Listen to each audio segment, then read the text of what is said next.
Hey, Mark here. I just want to give you a quick heads up for this Batman Forever podcast. Adam and I recorded over Skype, and we had a little bit of technological issues, and Adam does sound occasionally kind of tinny in this podcast. Of course, I sound great, but just know we have great content in here. We talk about Michael Keaton eating sunflower seeds. It's going to be great. So I just want to give you a heads up about this. Enjoy the Batman Forever podcast. Let me know what you think about it.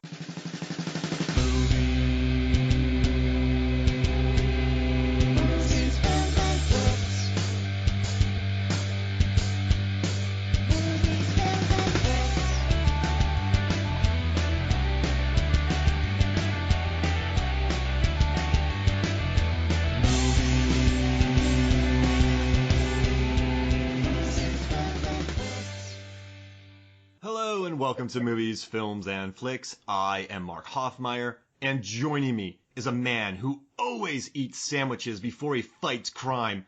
It's Adam, Wombat Man Clement. Hi, and I resent that. The fast food line that you're going to be referring to doesn't necessarily imply that he got a sandwich. No, but what I'm saying is you, though. You are Wombat Man. I understand, and I love sandwiches, but if I'm going through drive-thru, especially as Batman, as I was for 3 years of my childhood, I was a nugget boy. You were a nugget? Well, here's the deal. I picture you're Wombat Man. You meet a sandwich at your house. You're not doing McDonald's tie-ins. Hey, Wombat Man, we need you, because this is a callback to what I call a clairvoyant unseen. So you're gonna go. You're gonna make a sandwich, and then you're gonna go fight crime. So I have a question for you, Adam. Since you always eat sandwiches when you fight crime, I mean, you're just big into sandwiches. What happens if you have to run to a place? What kind of sandwich would you make? You don't want to cramp. This sounds very anime, and I don't think that's where you intended to take it, but I'm now picturing a Batman dressed in some, like, schoolgirl anime outfit with toast in his mouth as he's running to like, school, and he's, like, late, and he hears the alarm, and, like, I don't know. What does Wombat Man wear?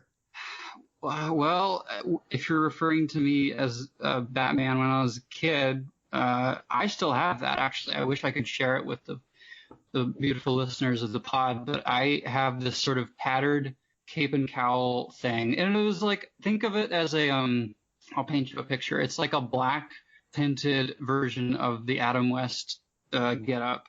And I still have it as, something that was very cherished. And my mom kept it, and it's still got, like, holes and tattered, tears into the cape because I kept getting it stuck in the spokes of my bike at the time. Were you eating sandwiches? No, but I imagine if I was, it was probably whatever my mom made, in which case it's PB&J. So if that's the answer you want, yeah, I'm going to go ahead and tell you the Wombat Man is a PB&J boy. This is the way I see it. If I got to drive somewhere, I'm going to eat a heavy sandwich because I know I can digest for 30 minutes or so, right? Sure. If I'm got to run somewhere, I'm going to do a quick toast with peanut butter. Okay, but is that a sandwich? That's not a sandwich. Oh, then I'll put another piece of toast on top of it. So toast times 2. Yeah. So, I mean, it's still a sandwich. It's peanut butter in the middle and then toast. I would agree. If it's, 20 minutes away, I'm going to do a nice turkey, maybe like a curry turkey from Publix. Put it on some bread, a little bit of cheese. That way it's not too heavy, not fully digested, but I could still beat up about 15 henchmen without worrying about it, Yeah, you really can't get away with doing that if you get, like, a Publix sub in the traditional sense. You don't roll up to Publix and get, like, a chicken tender sub. Oh, that'd be a mess.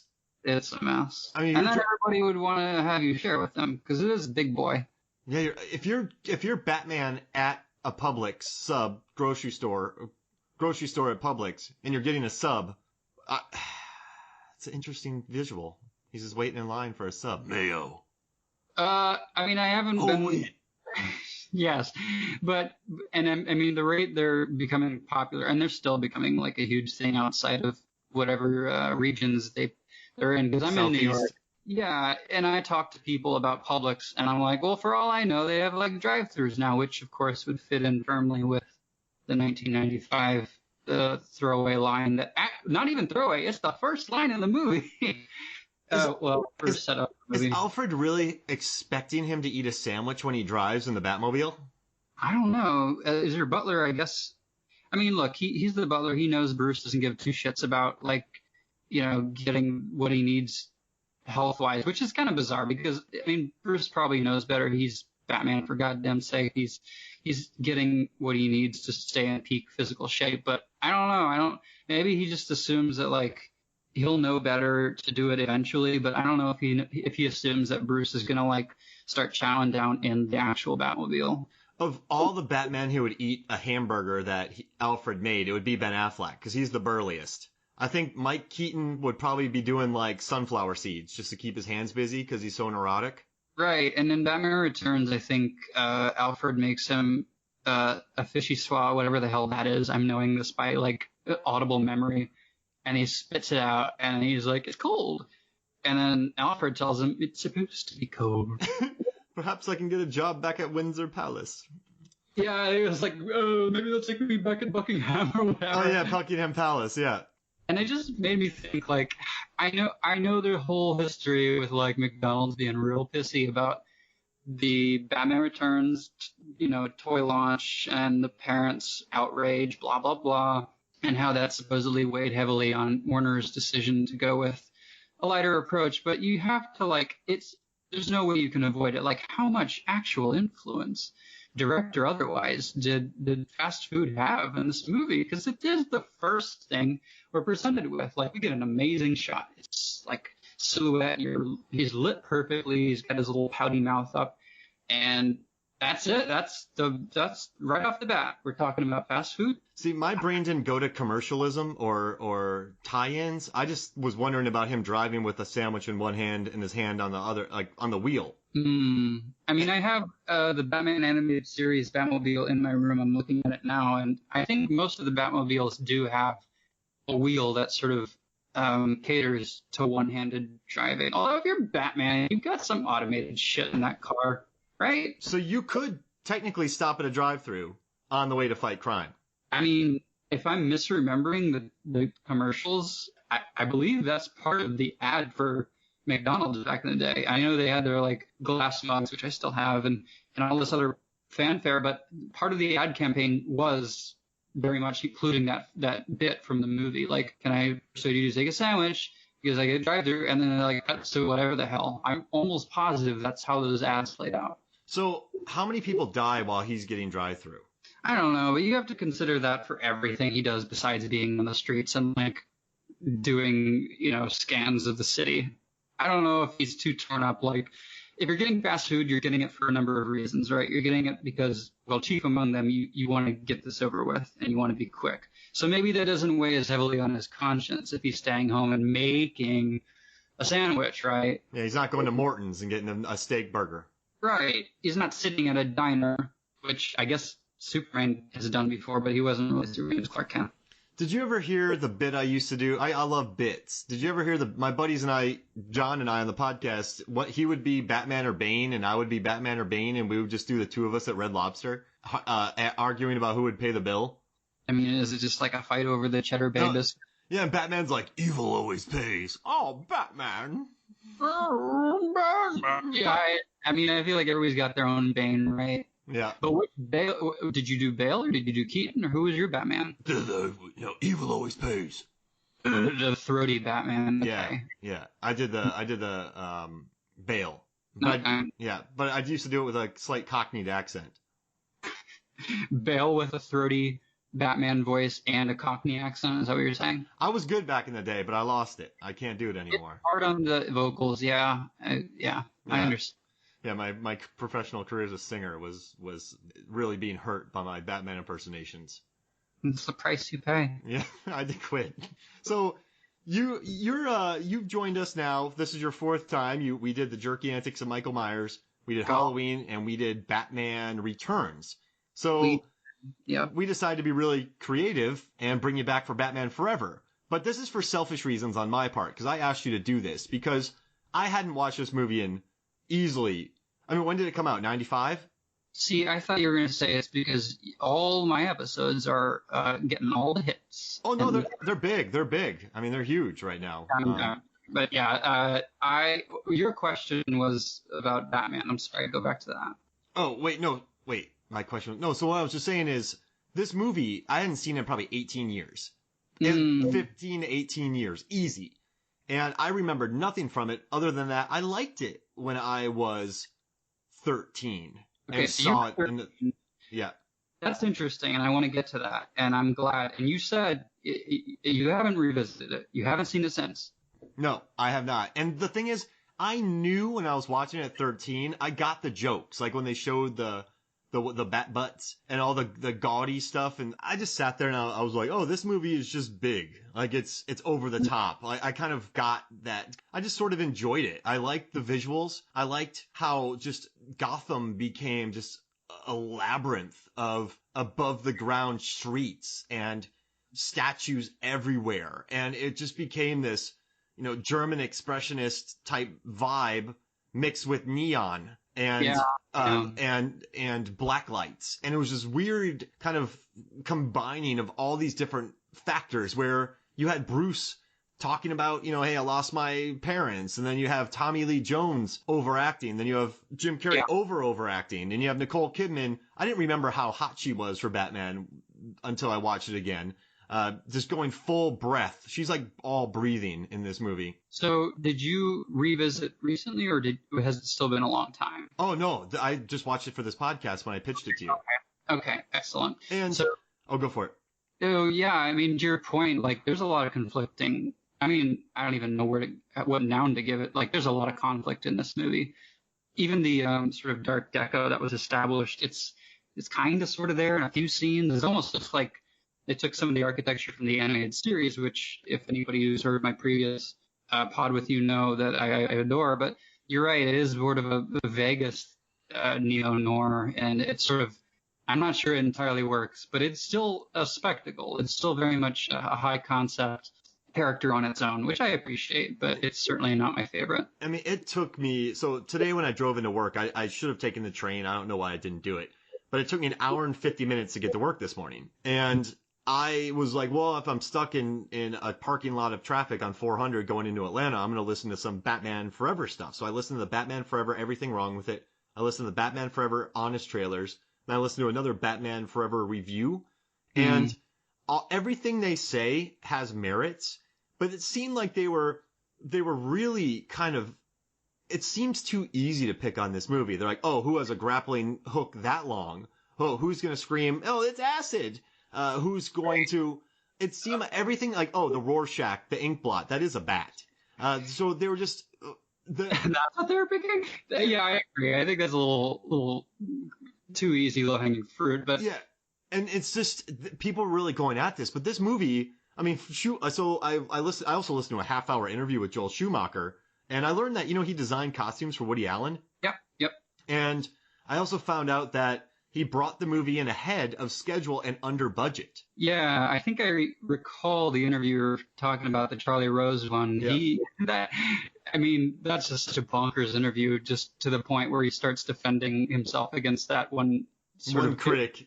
Yeah, and it gets a little tense there, but he's right. He's got points. It's a comic book movie, so on and so forth. But yeah, they didn't love the movie at the time, which is funny because I was 8 when that came out, and of course, when you're 8, you are the target. I was squarely within that demographic, and like even seeing Nicole Kidman for the first time in a movie, I was like, oh, I like this. I like girls. Like, I had a huge crush on her and everything, and I probably didn't have the wherewithal to get what you did as a 13-year-old from it, but I remember being just absolutely obsessed with this movie when it came out in 95, I believe. I had the Disney Adventures magazine with Val on the cover, and I would read all the stuff in the magazines, before the internet, of course, page to page, and just get all the little details and stuff. I was in love with this movie. And Jim Carrey, he's for me, he's kind of the weakest link for me in this movie, but at the time he was smoking, like he was huge. So when I was 13 watching him jump all over the place, I'm like, yeah, Jim Carrey. Is he the weakest link? Because I feel like people tend to dogpile on Tommy Lee Jones, and I don't know if that's necessarily earned or if that was his choice to go the way he did, or if it was a Joel Schumacher contribution. But I do think that he's the most wasted potential in this by far. I liked him in this movie. I liked him as, they kept pointing out how bad his traps were. Sure, his traps are bad, but it's also a Batman movie. Look at every Bond movie. Look at look at No. Austin Powers. I So don't know about that. I'm going to hold you to that. What exactly was he trying to do at the beginning? He was trying to kill Batman. Did he go through all this trouble putting, by the way, this is way up your alley, loading that vault with acid, and then like, did he need to lift it out with a helicopter? I don't know. Well, like, how much of this was really like premeditated to say, okay, we're going to do all this just to kill Batman. We're not going to steal any money, really. I don't care about that. Like, he has two sides. He has two sides though. So I think they, instead of making good sides on either way, they compromise and they just go crazy. Are you saying that a criminal mastermind, however conflicted, he's not a criminal mastermind. He's a blunt force trauma guy.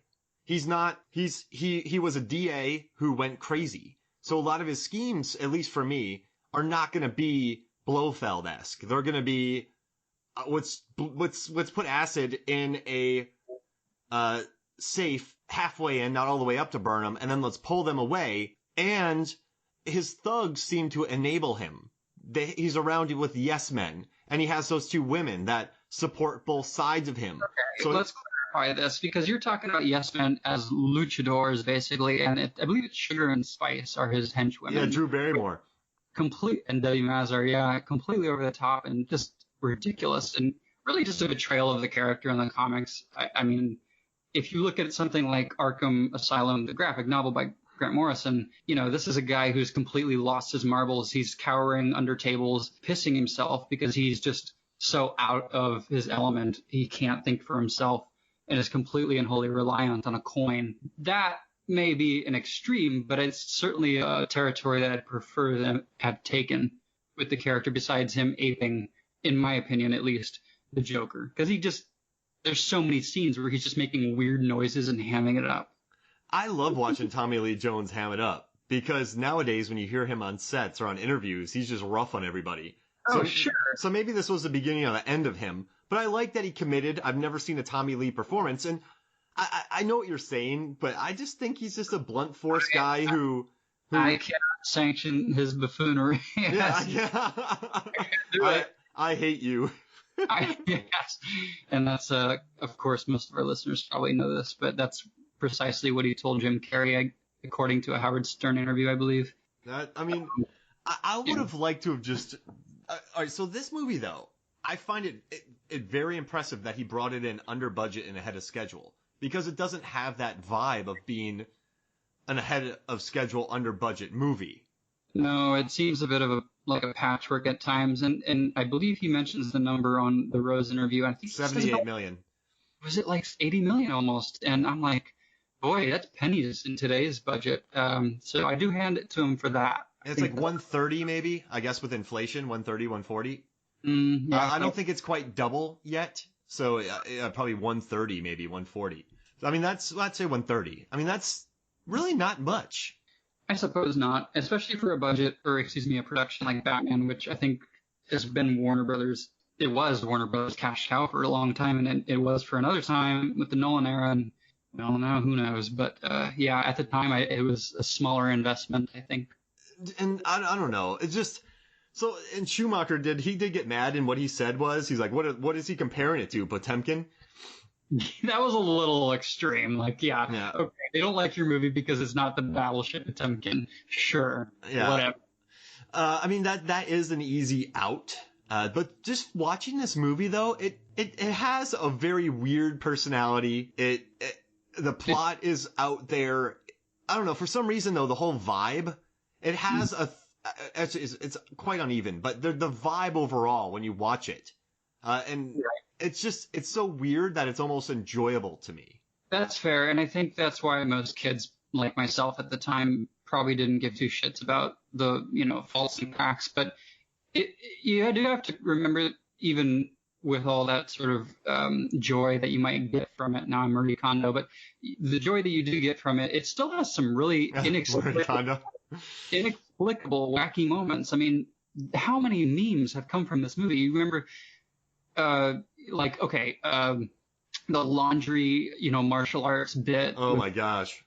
And what else? Oh, the thumbs up in the bat plane, and just, I mean, what else was there? The dragon course, and the smile he gives after Chase admits her love for Bruce. Like, this movie is full of just like, what?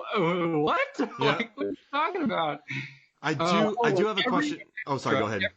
Every extra ever. If you watch this, you just watch the movie. Any extra in this movie is either like having a complete meltdown, orgasm, or just shouting, just like random words. The guy who sees Batman crash through the ceiling, I just love that part. It's Batman, right? No, it's very specific. Like, as a kid, you see Batman, and you're like, oh, that's sick, that's cool. But now as an adult, I watch that scene, it's like, this is my impression of the guy who sees Batman not use a door like a regular person. Hey, Batman! Literally what he does. He's pointing too, as if we can't see. And Chase, of course, has her like turnaround dramatic moment. But like, I don't know, just every extra in this movie was just told, okay, do you see what Jim Carrey's doing? Do you see what Tommy Lee Jones is doing? Do that. Yeah, I mean, it was heightened aesthetic for sure. I think that's an appropriate adjective, is heightened, for sure. Jon Favreau had a cameo in this movie. No way. What is he? When they're going into the Joker's, not the Joker's, when they're going into the Riddler, Jim Carrey's office in the beginning, he's one of the suits with Val Kilmer. Yeah, I paused and I was like, that's Jon Favreau. And then I have another question, an earnest question I want to ask you. Does Chase Meridian, does she not know that bats aren't rodents? Does she think that bats are rodents? So you're saying, I think if I'm understanding you correctly, the theory is that she may have been just like negging Batman, basically, which is to say, like, have that playful banter and wait to be corrected, or are you saying like she genuinely didn't know? I mean, I don't know. I get the sense that she was just like, oh, she's a psychologist or whatever. She wouldn't know this area of science. I don't know. What do you think? I don't think people got to know that bats aren't rodents, right? I don't think so. I think it's a pretty common misconception. What? You're telling me that everybody's going around saying, bats are definitely not rodents? Like, if you look at them, they kind of look like flying rats. Wait, people are going around saying that bats are rodents? Look, I'm not going to be the guy who knows what the word on the street is. Okay, but I need to get you with a microphone out on the streets recording this for our next podcast and just asking people. I don't know if this is what I want to do with my time in New York City. Add them on the streets. Hey, guys. Do you remember in the Batman Forever? Yeah. The part where Dr. Chase Meridian asks Batman, blah, blah, blah. No, I don't know. Please do this. I want to hear this now. Also, they steal sound effects, I believe, from Ernest Saves Christmas. Oh, no, Ernest goes to jail, this movie. When the guy, when one of the thugs gets electrocuted, he goes, rah, rah, rah, rah, rah, rah. That's the same noise in Ernest Goes to Jail. I like that you so accurately emulated that noise, because I can just put my finger over my mouth and go, blah, blah, blah, blah, blah, and that's what they did. And you're right, because those movies are just full of like 90s zoink sound effects, and it just feels out of place even for a Batman movie. It was really weird, and I should know this. Was it no, it wasn't. I can't remember who did the score. I certainly know who was on the soundtrack, which we'll get to in a bit, but the score is, it has its differences and it has a few motifs that are okay, but it is just wackadoo, like just the bipolar score if I ever heard one. But that's what this movie is, really, to me. This is not reflective of the movie, but still. This is a very weird movie. This is not a coherent single through line film. This is like the pinball machine of movies. I think the best excuse / defense for that point is that this movie, believe it or not, and you probably know this, does have an extended sort of story that was cut, and it had a lot to do with the title, in fact. And I would say, to your point, this does suffer from an identity crisis, which is precisely what the movie was supposed to be about. A lot of people don't really maybe not know this. The movie wasn't just called Batman Forever because of Batman Forever or whatever. Like, I couldn't think of another sequel name like Batman 3. This movie had a lot to do with, obviously, Bruce reminiscing about his past and asking himself why he still does this. And there is a pretty earnest and dramatic / extremely goofy bit that you can actually find pretty easily online. But the subplot is him sort of asking why he does this, and he encounters a bat in the cave, and at some point he has a come to Jesus moment where he reveals he will in fact be Batman forever. And this thesis is kind of wasted because obviously it was cut out, but there are hints of it again when he sort of talks to Enigma at the end. When he defeats him, he sort of sells him the same thing that he comes to realize in the Batcave. But you can definitely find it online. It does involve literally a giant bat, and he's just sort of like staring it down, and it's kind of goofy in that way. But I do feel like that thread of story would have probably been better included had they kept it. Because he doesn't stay with Meridian at the end, right? So he's kind of like, I'm choosing Batman. It is and it isn't. I think they took I think they chickened out on the end because it's a very Vicky Vale bit, right? Yeah. It's like, don't stay out too late. Like, oh, he's going home to hit that, but Batman first, right? Batman before Chase. I mean, she's a busy lady. You know, she probably doesn't have time for that, so she's probably happy with it. Who is she seeing at that late at night if she's a psychiatrist? What is she doing? Playing with her Malaysian dream dolls? No. She's not. She's probably waiting for Batman. And we know how she feels about Batman. She loves Batman. So all three of these things I listened to today just kept selling the sound effects of Nicole Kidman with Batman. But I do want to say one great positive thing about this movie is I'm pretty sure that it funded the neon and blacklight industry for about 4 years between this and Batman and Robin. Yeah, I think going back to like that era, and hell, even still, like if you go into a Spencer's Gifts, like it's pretty much still like Batman Forever themed. That's funny. Like the lava lamps and like the little like electric black light setups. It's like, yeah, this is Batman Forever. Oh, that's funny. All right, and then so let's see, where are we at here? Oh, I do like the line, the bat signal is not a beeper. I like that she's just paging Batman, Chase Meridian. Yeah, and never mind the fact that phrase is already horrendously outdated. Like, talk about bad. A reference that's like completely useless now in any script. But and then he said chicks dig the car, and I'm like, oh brother. I mean, yeah, he's just being like playful, like, oh, Batman's not such a sad sack piece of shit all the time. Oh, he has a sense of humor. And actually, I don't know. I mean, I think it's a forgettable stint, but I loved Val in the role. I thought he was a wonderful Bruce Wayne. I thought he looked the part. He had the voice, and that's something that we overlook because we're talking about favorite Batmans.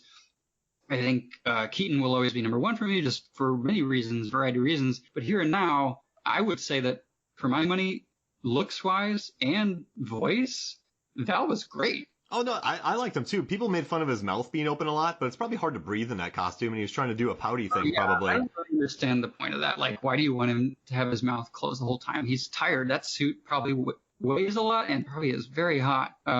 Yeah, and it's actually kind of funny because now I'm thinking about the way Val Kilmer sounds now, which I shouldn't make fun of because he's had a lot of hardships. But if you've heard his voice now, it's definitely nowhere near as it sounded back then. And the poor guy has been through the ringer, but he actually was dubbed, I think we might have talked about this at one point, in The Snowman, and it's wild because it's not his voice at all when he's on screen. It's somebody else they called in to do his voice, and even then I'm like, this fucking goofy as shit. The Snowman, I don't know how that ended up bad. You have the guy who directed Let the Right One In and Fassbender, then you have, Rebecca Ferguson. A ton of people in that, and J.K. Simmons. We're not going to get on that tangent, but I'm going to tell you right now, I looked into that because it was wild to me, too. They ran out of time. Ran out of time. Yep. Thomas Shoemaker did what she could, but at any rate. And, I read those books, too. I've read that book. Okay, I'm not going to divulge too much on this because who knows who's listening and wants to actually see it, but can we talk about the fact that the hero's name is Harry Hole? Holy. I'm sorry, it was Harry Hole in the movie. I've always pronounced it Harry Holy.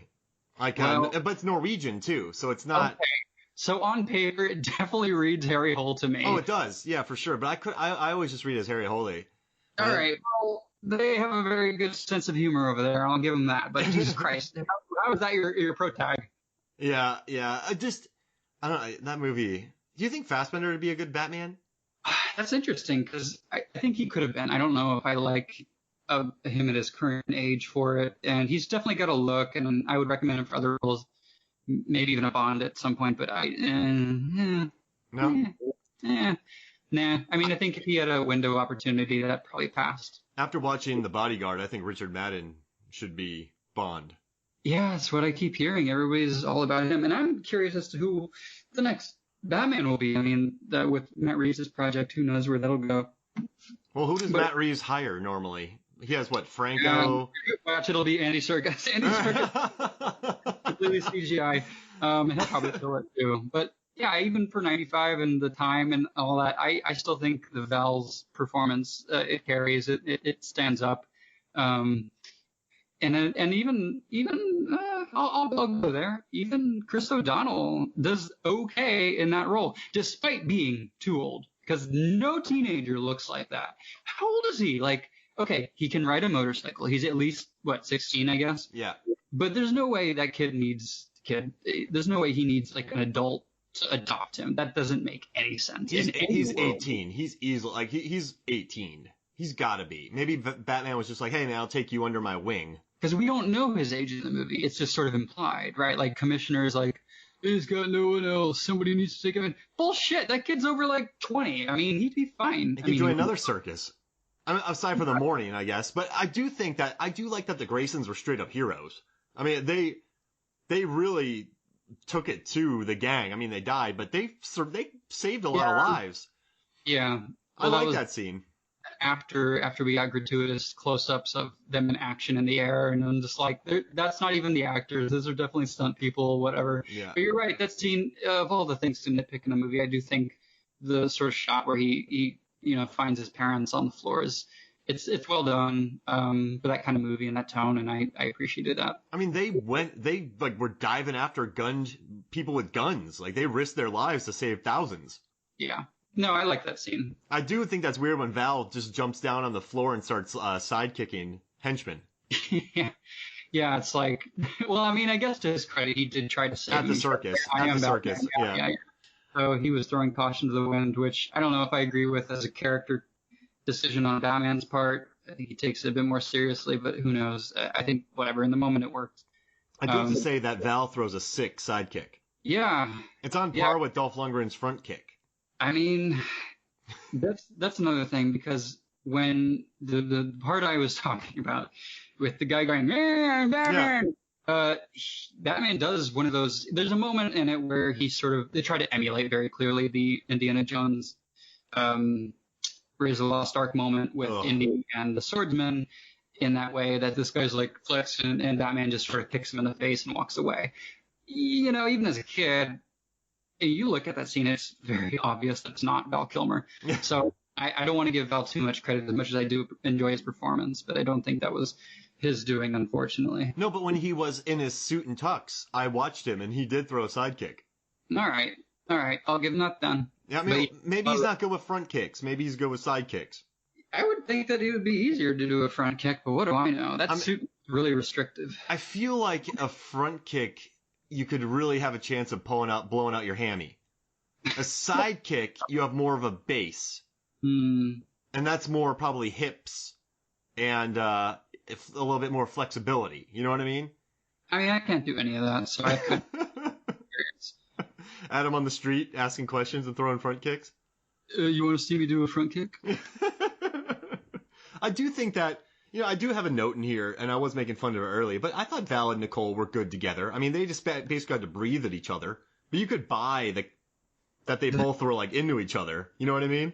Yeah, totally. I mean, they're both very attractive people. Yeah. Let's see. Also, one thing I always kind of resented, and I'm just talking about, like, characters from page to film. Like, I already talked about sort of the Tommy Lee Jones decision, which I still don't agree with. I think was way too heavy. The one thing that I think the first three movies, four, all the Burton Schumacher movies really failed to do was tap into the Commissioner Gordon character. And it's fine that they wanted to minimize it.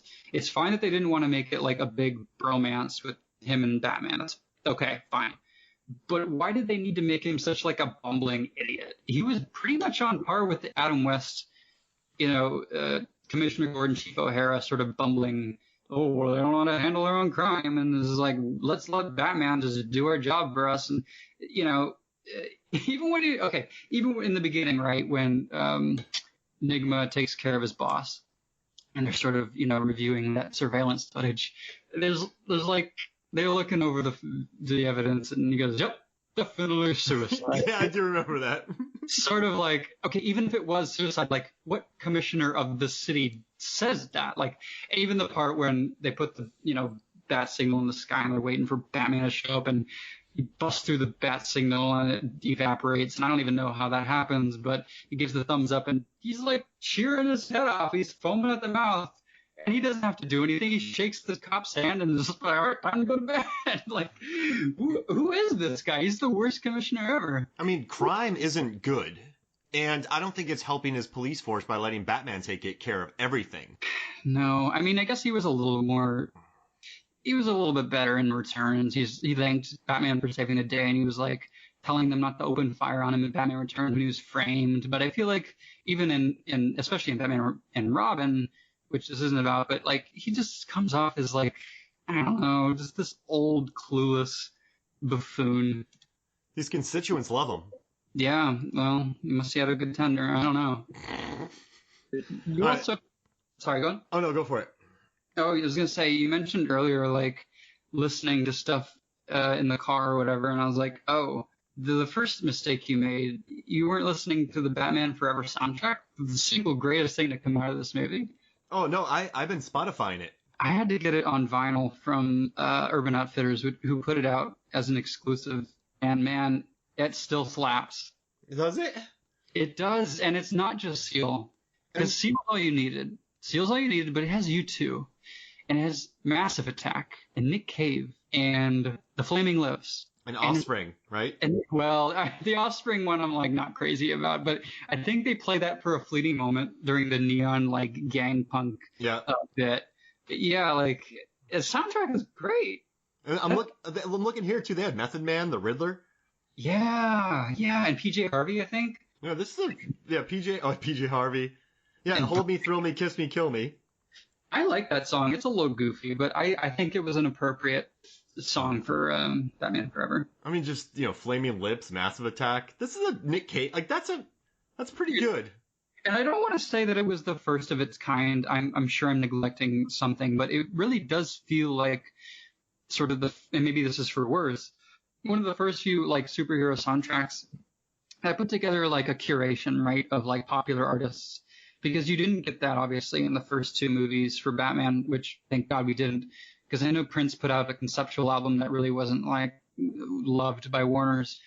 So this does feel like one of the first few superhero soundtracks that sort of went on to set the stage for, like, oh, Daredevil's going to have Evanescence and all these, like, other bands. Godzilla is going to have Wallflowers and Puff Daddy. Yeah, stuff like that. Like, I don't want to say that it defined that era, but it definitely feels like one of the first few to really like get a lot of attention for just throwing a bunch of popular acts on an album that may or may not have anything to do with the movie. Kiss from a Rose won 3 Grammys: Best Male Pop Vocal, Record of the Year, and Song of the Year. As far as I'm concerned, the Batman Forever soundtrack deserves to win Album of the Year every year at the Grammys and the Academy Awards. It's just like the award is, and I'm waiting for it every year. The Batman Forever soundtrack. Your fingers are just. It's like me with Deep Blue Sea winning Best Picture at the Academy Awards. Yes, retroactive awards should be a thing. I think just because they had a one year window of opportunity, it should not discredit them from future awards. We need to bring back Warren Beatty and Faye Dunaway to. Yeah, open up the thing. They'll get it right. I'll sneak in Deep Blue Sea and see what happens. I could do it. Oh, totally. All right, so how about this? Let's go put together some big green envelopes with question marks on it. We'll sneak Deep Blue Sea in there, and we'll find a way to get to the Academy. And when we do that, we'll come back and we'll talk more Batman Forever. Welcome back to Movies, Films, and Flicks. And I just have a quick observation for you, Adam. When I was listening to all those clips today about Batman Forever, people were wondering why Batman just checked those envelopes or fingerprints, because the Riddler was using his fingerprints were on everything. And it's interesting because, like, doesn't he, as a character, typically use gloves? I believe I'm going by comic references here, and I think he wears gloves on the whole. But you're right. I think when he was planting those envelopes, he was definitely not taking the care he should have. Which I don't know if he knows this about Bruce Wayne, or I guess he wouldn't. Maybe he didn't at that point. I can't remember the chronology of the movie, but Batman's a detective. He doesn't even need to be the greatest detective. Detective's going to use fingerprint, like whatever. So, do you think Alfred gives out mini candies or large candies when trick-or-treaters come to their home? I think if Alfred doesn't give out large candies and instead gives out fun size, he deserves what he gets. Fun size what? I think he deserves what he gets if he gives out the fun size, because you're living in Wayne Manor. You're going to tell me that they're going to go cheap on candy? Yeah, so he's handing out. That's why those kids go there. They walk a very long distance. Yeah, and that's also why he got clubbed. Yeah. Poor guy. And then awkwardly moves the tray so they can go through the door. But yeah, it's also, who falls for that? They go, twick or tweet. Like, come on. I mean, Alfred's a nice guy. He wasn't expecting that. Clearly not, but, like, how gullible do you need to be? I mean, he does design weapons for a living, right? And he's always on the radio with Batman, so he's got to have a fear, like, he's got to know there's crime out there in his house, and you think they might have a better security system. Yeah, that's another thing. Never mind the door, but let's talk about the fact that when Dick comes, I don't even feel like calling Robin.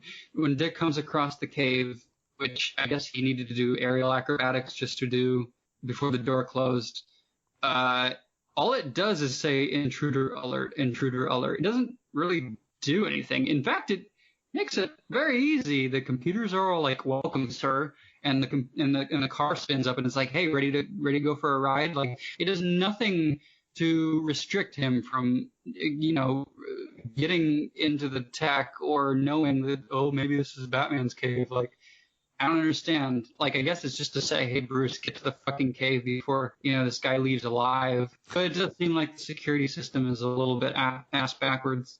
I was worried a little bit about Gotham because he does take that out for a ride and he comes across the Blacklight gang and they're about to assault a woman and there's a lot of them. There are a lot of Blacklight gang members. Did you count? I can't remember, but it does seem like there were at least more than like 12 or 13. Oh no, there's like 60. What? I guarantee it. Then I gotta start talking about like the budget they put on like glow in the dark paint. Yeah, that's what I'm saying. I think they funded that thing, but Commissioner Gordon, he's got to know. There's task forces who know about Blacklight Gang, right? Like there's a lot of them. Like, hold on a second. I think you accidentally stumbled upon a bit of a conundrum.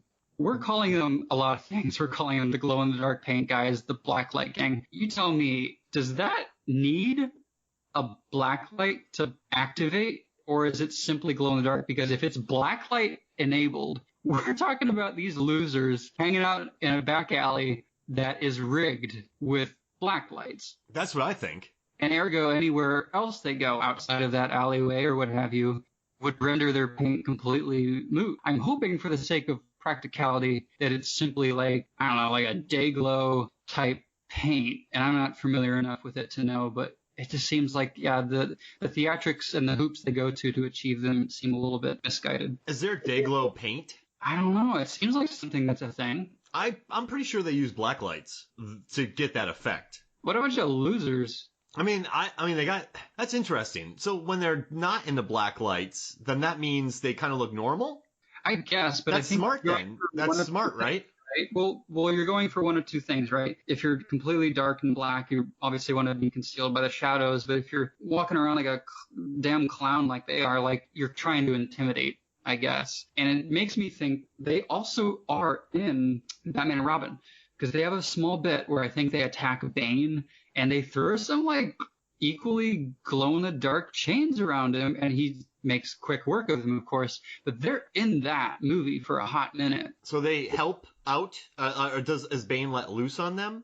Yeah, he kicks their shit. He messes their shit up. But my point is, apparently Commissioner Gordon's so bad at this, like, I guess Batman by effect, that these guys are still running rampant in that movie. But I don't know. I guess they're not at the top of the FBI's most wanted list. These guys must be like real small time. It's lawless where they're at, though. I guess. But like, what's their end game, right? They're like stealing chicks off the street and being like, "Ooh, what are we gonna do with this girl?" Ooh.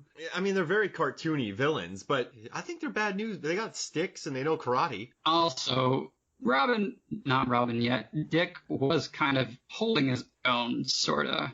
Yeah. against all of them. And if you're getting your shit ruined by Dick pre-Robin, like, it might be time to go home. Yeah.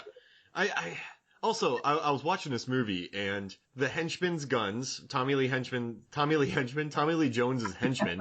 Tommy guns. The Tommy gun. Oh, yeah. The Tommy Bugsy. So all those guns had neon in them. The guitars and drums had neon on them. That's right. They did. And they had those red coils. I mean, there's neon everywhere. So the good and bad thing is that this made a lot of money for art department. The bad news is that I don't think they could be really reused. No, and I'm wondering if there was any thought put into like, oh, this gun is pretty violent. Maybe we make this Tommy gun a little more kid friendly by putting a red coil of neon light in it. I don't know. Like, there serves no other purpose. Like, you wouldn't want Batman to say, oh, I can see your Tommy gun now because it's glowing in the fucking dark. I don't know. I don't know what the thought process was on their part.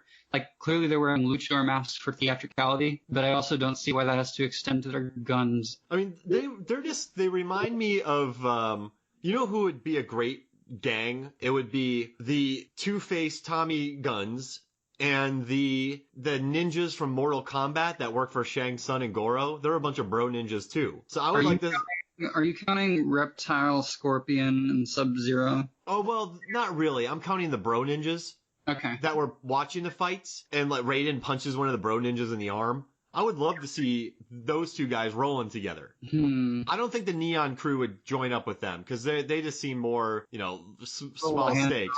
But I would love to see them team up. What do you think? And I guess that's the next movie. That's where we tap our next plot. Batman Mortal Kombat? Directed by Paul Anderson? That kind of already happened. Didn't it? Didn't Mortal Kombat? Well, Ed Boon, who does Mortal Kombat, it was the Injustice games, I think. Yeah. So there was already a sort of mild crossover. Actually, they did a more obvious Mortal Kombat DC Universe crossover at some point. So that kind of sort of in some canon exists. Oh, wow. I didn't know about that. I don't think it had any blood in it, though. That was the big commission. They made like, oh, if we're going to use DC characters in this Mortal Kombat game, let's not let Batman shit get ruined too hard. That's since changed, I think, because now the Injustice games, which NetherRealm Studios make, that's Ed Boon's company who did Mortal Kombat, they're a little more violent now. But I think the first time they started out, I don't remember the name of the game, I should know this. Yeah, there was like a very obvious DC Universe and Mortal Kombat crossover. Oh my goodness. I could be misremembering that, but I'm almost positive that's the thing. Are you making this up? I hope not, because that's going to be real embarrassing, but I'm almost positive that the first time they dipped their toe in that's what they did. I'm trying to think of the name of it, and I don't want to click. I do want to say, though, while you're researching, that Val Kilmer's wristwatch that showed faces is very ahead of its time. Yeah, that was actually pretty cool, and it didn't look like a dorky-ass Apple Watch either. And I just like the scale of everything in this movie. So the finale takes place in this massive structure that lifts off the ground for no reason. And was it built by Joker, that massive thing? Those tunnels? The labyrinth? Did he build that? You're talking about the Riddler? Yeah, the Riddler. So I think it's actually, I can't believe I remember this. I think it's called Claw Island. Oh. I think I remember this because I used to buy the trading cards for this stupid movie. And and by the way, why in the flip is he calling his product a box? It's a cone. People are really losing it about that too. Yeah. Anyways, I think it's called Claw Island, and yeah, you have to wonder like how much of that came about from contractors or what. I mean, he has a lot of money. I guess he stole like a bunch of credit cards because he used his brain drain box, which apparently nobody counted as fraud and canceled the cards. But in his grand scheme, isn't his end game just to be like super smart and have access to everybody's finances or whatever? But to build that, I believe that would take a year to build. And then at the end, Batman just has to throw something at the box and it all ends. That, again, a very strange moment because he's got this new hot suit, right? They had to pump out new toys, so they gave him a sonar suit, which at the time I loved. That was the coolest thing ever. Now I think it's tacky as shit. But at any rate, before he asks his pithy little riddle, right, setting him up for the grand, Deathstroke, he activates the sonar, which I guess is to coincide with his riddle, right, about being blind as a bat.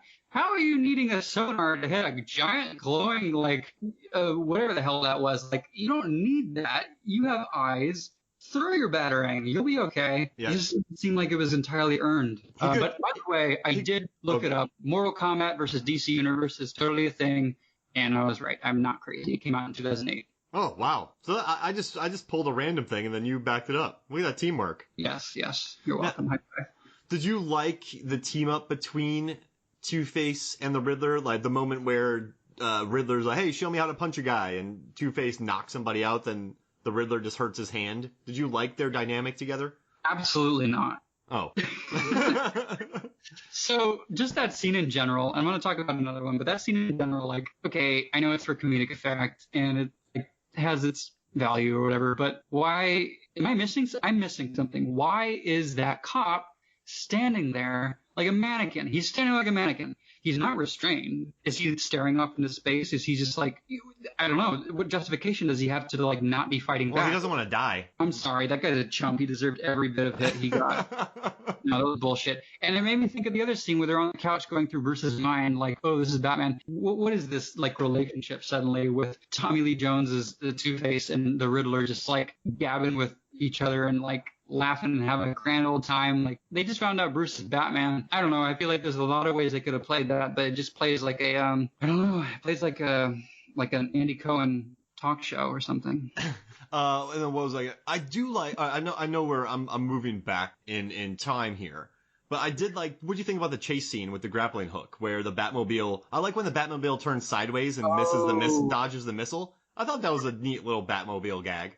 That was fine. I think, yeah, the chase scene is okay. It's not the best, but I think most people probably remember the completely buck wild anchor being used to hoist up the Batmobile and drive up against the wall. Like that just seemed like, okay, how many other things can we do with the Batmobile? We've done this, we've done that. It can turn 360. It can take corners super well. Well, it can't fly necessarily. We have a bat plane for it. So what can we make it do?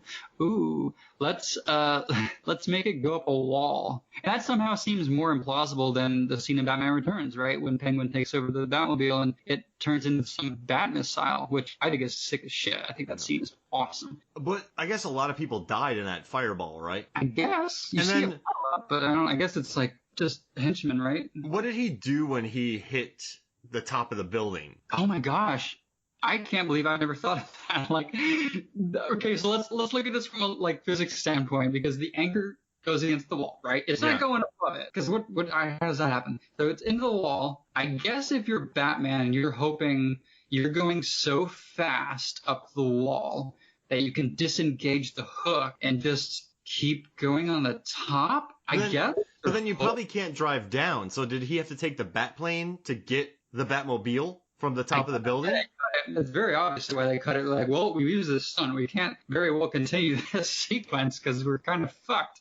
Because if you drive to the top of the Sears Tower, you're not going far. No. And they also, like, drove on buildings and stuff in Batman and Robin, but I don't know. It wasn't the same thing. It still works, though. I didn't even think about that until now. I guess just for me, the whole movie's so absurd that I just sort of rolled with it. Does that make sense? I didn't look at it with any pessimism while watching it because I just got it as it was.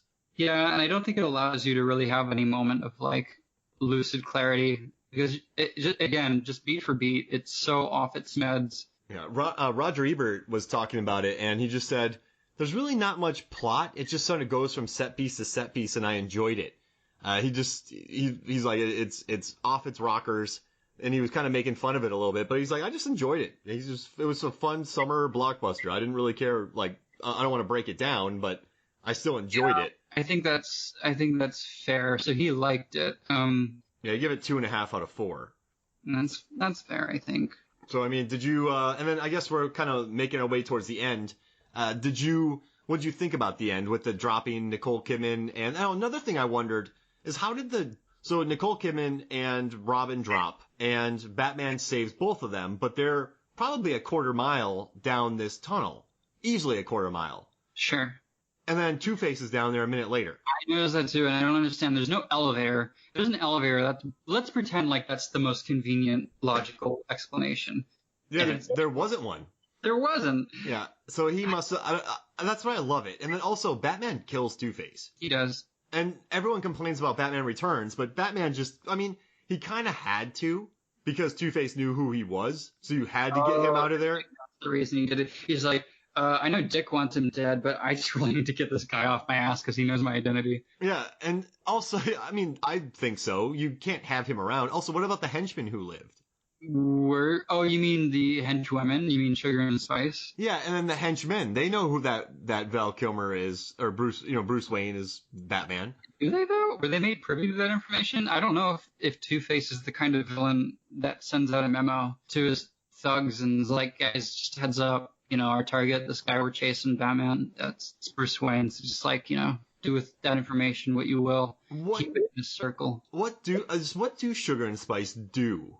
They don't do anything. They live in their stupid lair, and apparently if, like, one needs to grab something on the other side of the room, they're not allowed to because they're very sequestered, like, completely equally. Like his face, by the way, which does not make any sense. If you get splashed in the face with acid, pretty sure acid's not discriminatory. It's not going to take a fine line around the, like, center of your face. Also, in the courtroom, they had about 3 cameras filming it, which is pretty funny. But that was like a courtroom drama. There was like more cameras than the OJ one got. But I do think they were pretty good cooks. Like they made some interesting meals for Two-Face. So they have culinary talent.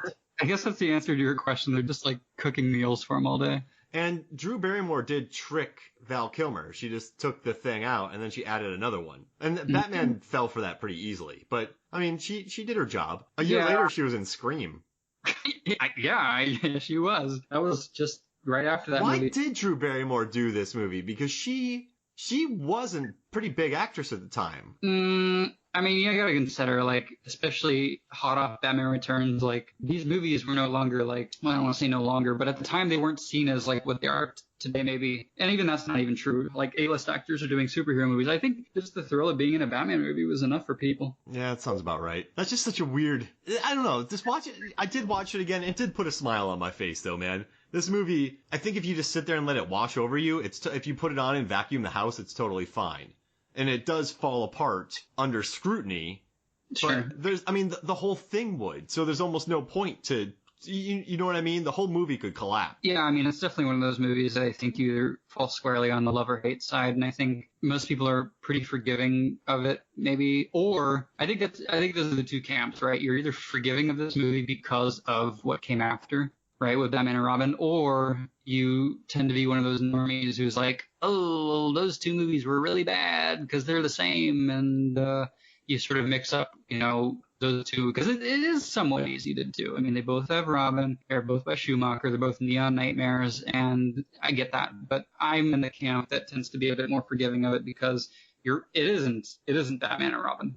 If Batman Forever turns things up to 11, Batman and Robin turns things up to 15. Oh, no, 18. What letter is that? Mr. E. Mr. Enigma. Yes. Mr. Master Riddler. Now, I do love, there was a lot of behind-the-scenes drama on this, and in this, I read an interview with Schumacher, and he said Val Kilmer was being irrational and ballistic with the first assistant director, the cameraman, the costume people. He was rude and inappropriate. He was childish and impossible. I was forced to tell him that this would not be tolerated for one more second.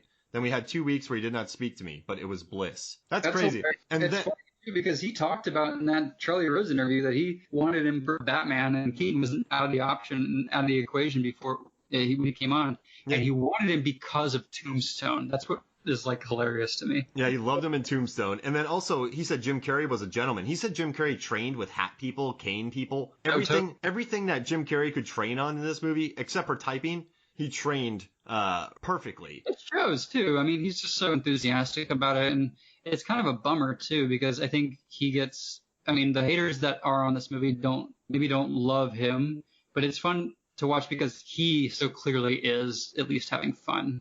He's doing it. He's out there, and I like what Schumacher said. Jim Carrey was a gentleman, and Tommy Lee Jones was threatened by him. I'm tired of defending overpaid, overprivileged actors. I pray I don't work with them again. Oh my gosh. Tommy Lee Jones was one of his first picks because of The Client. So it's kind of funny his first picks sort of. Yeah. Because Carrey wasn't the first, was he? Tommy Lee Jones is the first person he asked, according to that interview. Right, but I don't think Carrey was his first. I know Robin Williams was a big one. Yeah, Robin Williams. And he kept saying, yeah, I want to do it. I'll do it. And then he didn't do it. Oh, right. It's funny. Funny how that works out. But I guarantee you, Jim Carrey added an extra $70 million to the box office. Oh, totally. And star power alone, because wasn't he coming off The Mask? Yeah, coming off The Mask. Yeah, That's that was big. perfect timing. I mean, that's big business right there. And then this movie, though, this movie was a smash hit. Yeah, definitely was. I mean, this was a blockbuster at the time. So it is sort of fun. I do like when poorly reviewed movies or reviled movies make a ton of money, because it kind of creates a fun, oh, this movie sucks. Yeah, well, it made $855 million.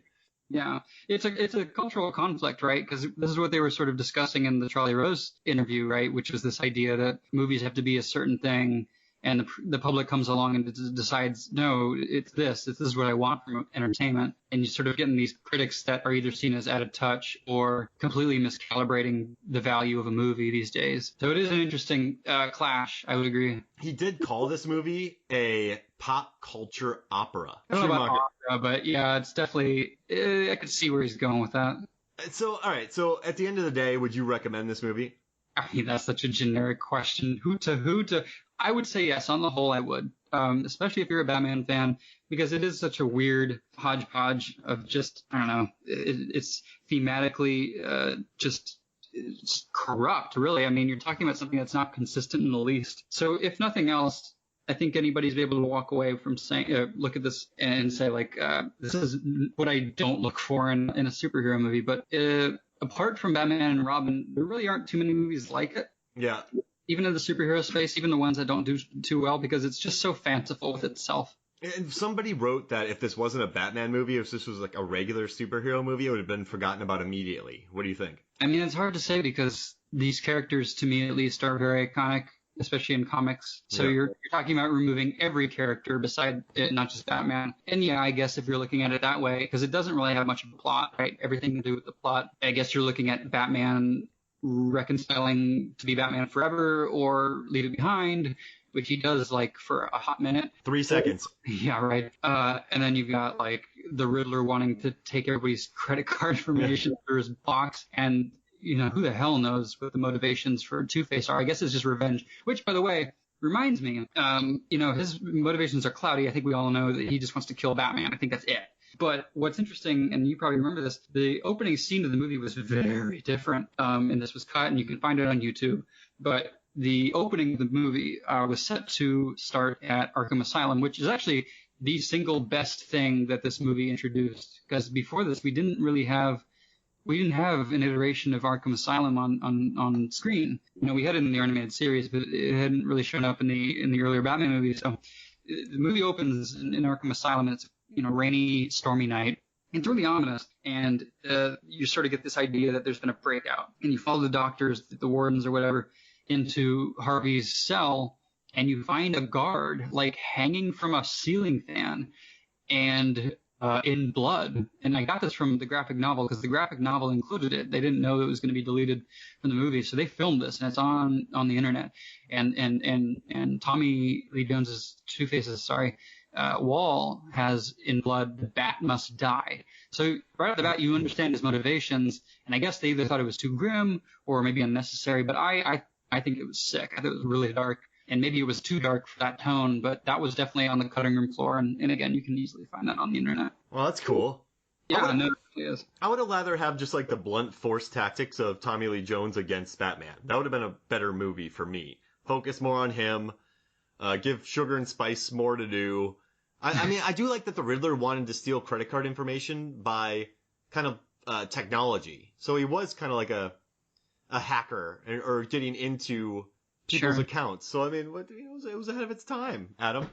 This movie said hacking was going to happen by technology. It didn't beat Hackers yet, did it?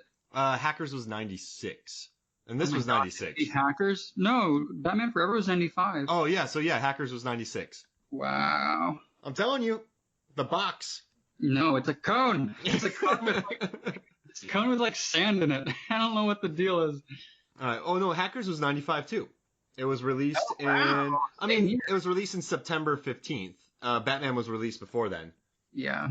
So, Batman still beat Hackers. The year of hacking, huh? It beat it by 3 months. That was a good year. And the Net probably came out that year. Did the Net come out in 95? I don't. Did it? I think that was 96. Let me see. The net movie. 95. Oh, the year of the hacker. Great year. Great year for computers and technologies. All right. So, hey, any final thoughts before we head out of here?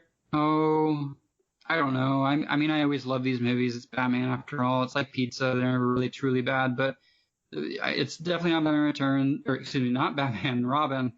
But I think there is something to witness in the spectacle of just how bizarre this movie is.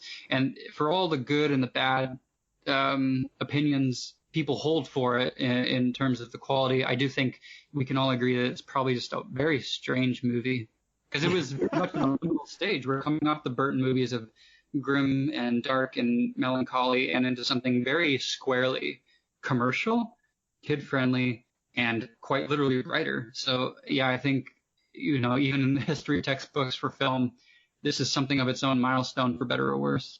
I like what you said. Batman Forever is a very strange movie. And that's why I like it. That's fun. That's a good way to end. So, hey, man, what are we going to do next? What do you want to do next? Oh, geez. I don't know, but I got to tell you, I think I told you already I saw Hereditary, and I was floored. And I don't know if that warrants its own episode, but, man, it stays with me. If you want to get it off your chest, man, I'll happily talk about Hereditary with you. We'll see how much I still have to say about it. Gotcha. I feel like these days it's me raving about Hereditary or Marie Kondo. And, boy, those are two different audiences, so...